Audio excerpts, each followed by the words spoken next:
Today, he and his family are expecting a visitor. His new assistant has come over for cocktails. How you doing? Come on in. Dashing young agent arrives bearing gifts. For his boss, his favorite brandy. Hey, thank you, Richard. For his boss's wife, a lovely bouquet. Nice to meet you. Good for you. Oh, thank you. They're beautiful. You're welcome. Jenna, come here, honey. And for his little girl, the hottest new toy of the year. A Furby.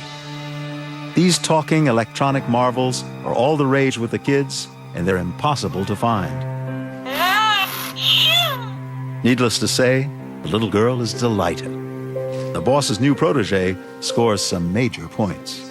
How important this is. Over time, the bureau chief comes to depend increasingly on his new recruit. So he can do more intelligence work from his secured home office That would be the way to go on it, yeah. and spend more time with his family. For the chief, it's the best of all possible worlds. Then one Saturday, the family heads out for a day in the park. Oh, Jenna, let's leave that here.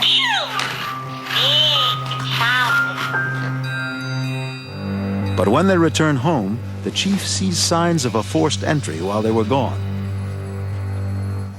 He tells his wife and child to back away, then enters the house, armed and ready for anything.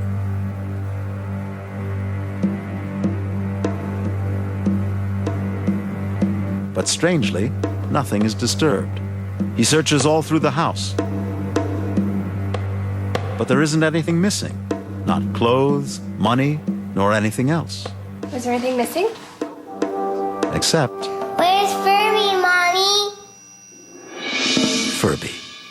The toy has disappeared. They can't figure it out. They know parents literally break out in fights at toy stores over the hard-to-get toy. But breaking into a house to steal one? It doesn't make sense. Meanwhile, in an undisclosed location far away, the chief's new young agent enters a secure room with a briefcase. In it, he has an extraordinary device. The missing Furby. It turns out the fuzzy little doll is equipped with a recording chip. Our dashing young agent is in fact an enemy spy, and he planted the toy in the office of the NSA bureau chief by hiding it in plain sight, in the hands of the chief's young daughter. While she played nearby, the Furby recorded his secret conversations. Contacting all our armed services. Okay, the Navy's involved, Air Force. Which are now in the hands of sinister forces. And when the security breach is later discovered, the government issues a directive banning Furbies from the National Security Agency. A slick tale of betrayal. But is it true? Or a little fur-fetched? Since the attacks of September 11th, 2001, the government has become sensitive about possible threats to national security. In this atmosphere, silly stories about Furbies being banned by the NSA might be expected. But the legend has been lurking about since 1998, and that makes it suspect. Why, in an era of peace and prosperity, would a kid's toy set off alarm bells in Washington? Well, according to LA's Fred Vallis, surveillance expert and private eye to the stars, you can no longer assume you're not being watched, because guys like him are paid to watch you. I'm an expert in the use of surveillance techniques, in particular video and hidden camera. We can hide a camera in just about anything you can think of. We put them in clocks, pagers, cell phones, books, VCRs, televisions. We even built one into a coffee cup that actually held coffee. We do this because everybody's wise to the nanny cam, the teddy bear. So what we do is we take an existing object that's always been there and no one's the wiser. When we take the personal object back to our shop, we open it up and we hollow out a cavity to place our camera. The surveillance equipment I'm talking about are very small video cameras, all about the size of a postage stamp. But we drill a pinhole through and mount our camera up against the pinhole, which is virtually invisible from the exterior. And we bring it back to the house and put it right back in its original place where it's always been.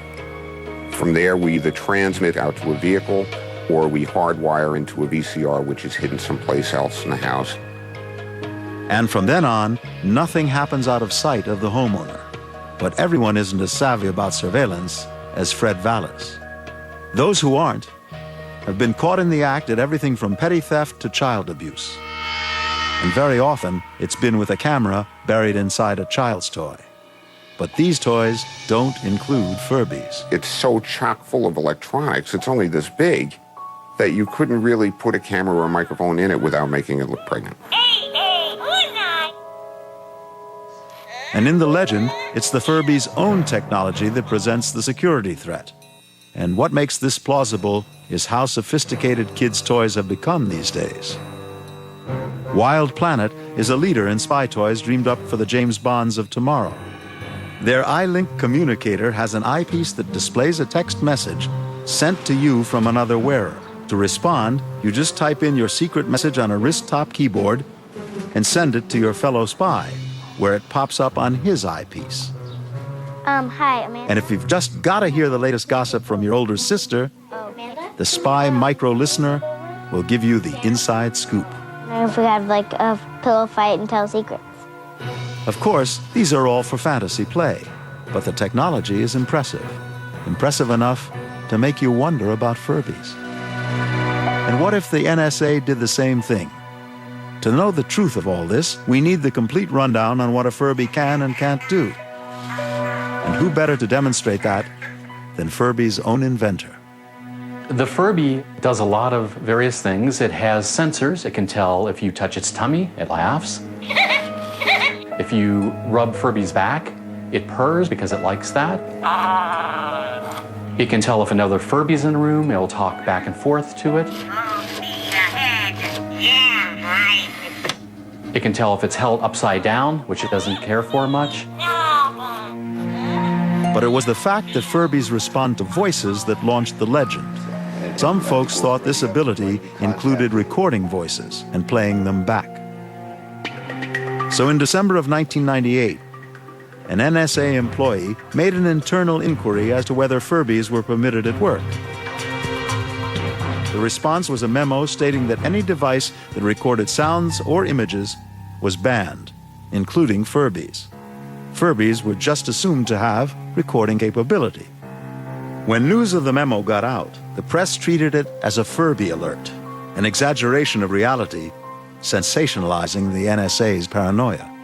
No one contacted me, and no one asked me the simple question, can Furby learn secrets? And I could have answered the question real quick. The microphone in Furby cannot record any sounds at all. And Furby reacts to the volume of the sound. Okay, Furby, loud sound. This audio tracing shows what a voice produces on the top line and what the Furby hears below. Nothing but a loud sound. No words can be made out, nor are any recorded. What gave the NSA, as well as most people, any idea that it could learn it all is that I gave Furby a made-up language. And that helps to prevent people from knowing exactly what Furby's doing all the time. It allows the imagination of people to take part of this interaction with Furby. And this imagination has allowed Furby to do all kinds of amazing things. People's imaginations are better than what I could have ever put into the toy.